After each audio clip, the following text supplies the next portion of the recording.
On a mis les pieds dans un trésor oublié, les vrais moules des masques César, et vous n'êtes pas prêts?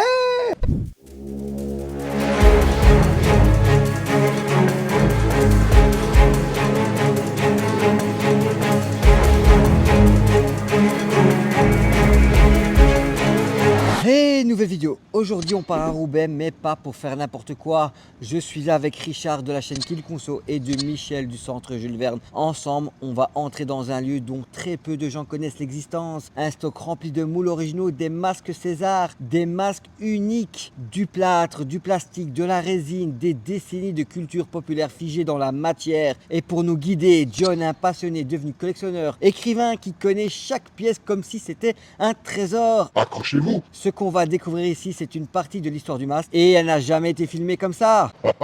Et alors, c'est parti, on rentre. Voilà.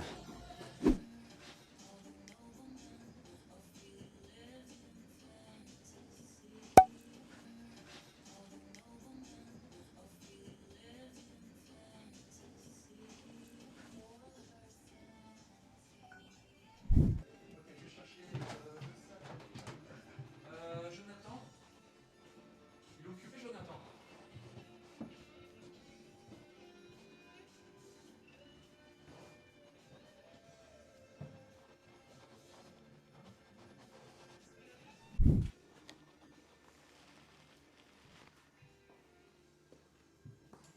Bon allez, c'est parti, je monte ces escaliers qui mènent au bout du monde.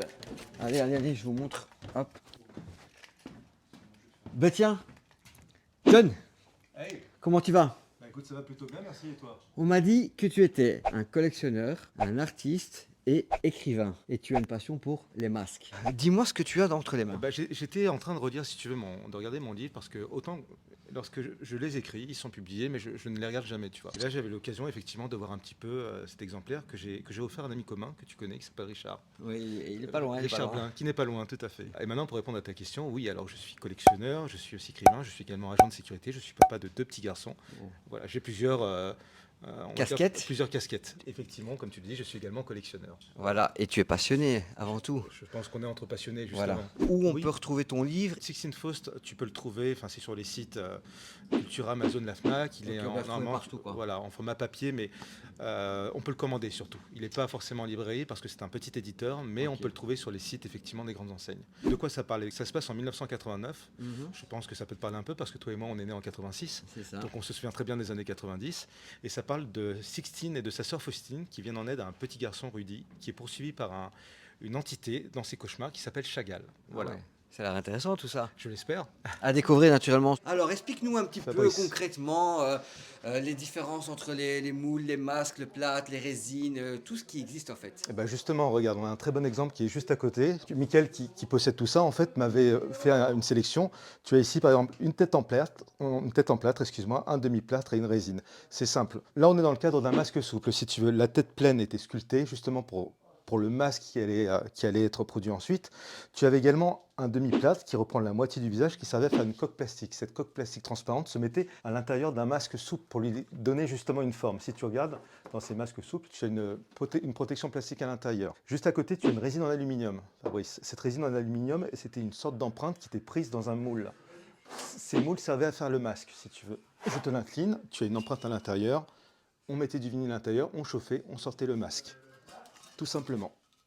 Voilà pour les différentes étapes. On pourrait également parler des résines qui sont ici. D'ailleurs, ce sont de très belles résines qui étaient une empreinte qui était faite dans un moule. C'était plus dans un souci d'archivage, on va dire. Ça permettait de garder une empreinte. Toujours dans les bons plans que j'ai en train de filmer. Oh, la lumière elle est belle, on peut se regarder les amis. Fabrizio, Ouais, c'est moi. en plein les yeux là, non? Ouais.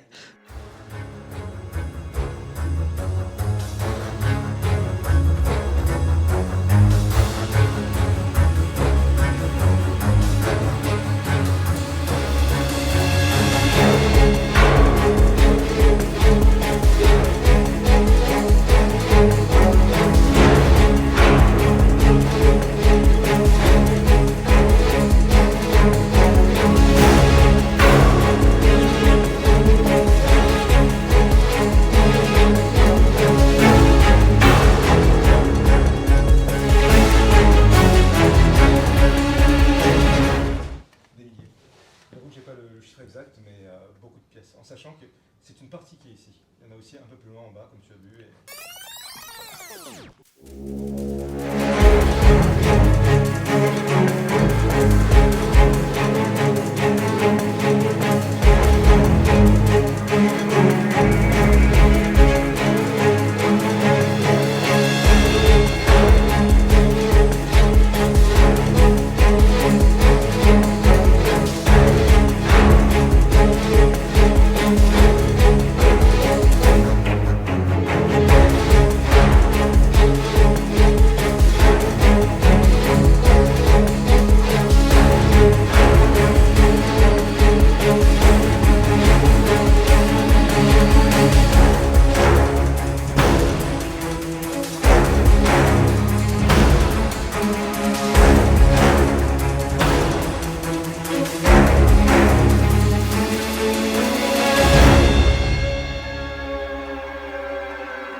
Alors on a encore une partie ici, ce sont les moules dans lesquels les masques ont été faits.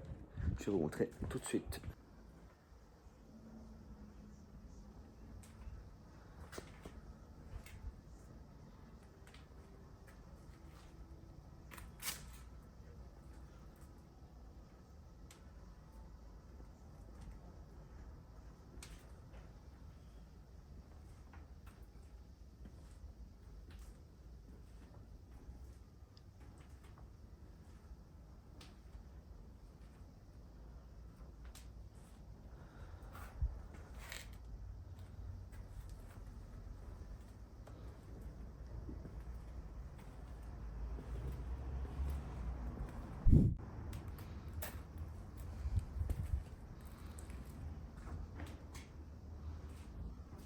Le masque ici qui est de référence, celui que tu préfères, que tu aimerais bien emporter chez toi, il y en a un en particulier? Alors c'est une très bonne question. Moi, mon premier masque César, je l'ai eu, j'avais 6 ans, c'était en 92. Ok. C'était le masque de la créature de Frankenstein, le film Universal, avec Boris Karloff. Ouais, ouais. Et ce masque, je l'ai eu longtemps. Et j'ai eu l'occasion, grâce à mes connaissances et en venant à Roubaix, de trouver ce plâtre que j'ai Wow. emmené depuis. Ok. Donc voilà, c'est mon masque de référence, c'est ma Madeleine de Proust. Combien c'est évalué ça, un masque? Alors c'est incroyable, mais moi, le masque que j'ai eu quand j'étais petit, le Ouais. masque dont je te parlais, il Ouais. coûtait 149 francs à l'époque en Ok. France, tu vois. Et maintenant, des masques qui sont recherchés, certains modèles, tu peux en trouver jusqu'à 200-300 euros sur eBay. En Ok. fait, il y a une valeur sentimentale, mais tout devient aujourd'hui commercial. Surtout Mhm. que ça prend de l'ancienneté, ça devient un peu collector. Il y a ce côté un peu pop art, tu vois. Si, donc, si, ouais, bien sûr, je vois voilà. très bien. Et moi, j'ai vu énormément de masques qui me plaisent. Évidemment, pour faire un choix, c'est très compliqué, Bien sûr. comme tu l'as dit. On a envie soit de tout prendre, soit de rien prendre. C'est ça. Et est-ce que tu as des réseaux sur lesquels on pourrait voir tes masques? Comme tu es collectionneur, je suppose que tu les montres. Oui, alors nous avons, je suis administrateur avec 2 autres personnes, un ami australien et un ami français d'un groupe Mhm. qui s'appelle The César Vinyl Mask Group et c'est notre page Facebook. Voilà, Ok. nous avons plus de 1000 collectionneurs du monde entier Wow. qui l'alimentent en photos, en vidéo. Je suis ravi d'avoir parlé avec toi. C'est une courte interview en mode tranquille. Voilà. Plaisir On va partagé. plaisir partagé. Et peut-être que je vais craquer pour un masque. Hein, qui sait. Sur ce, on se retrouve dans une prochaine vidéo. On se dit à très bientôt. Ciao, ciao.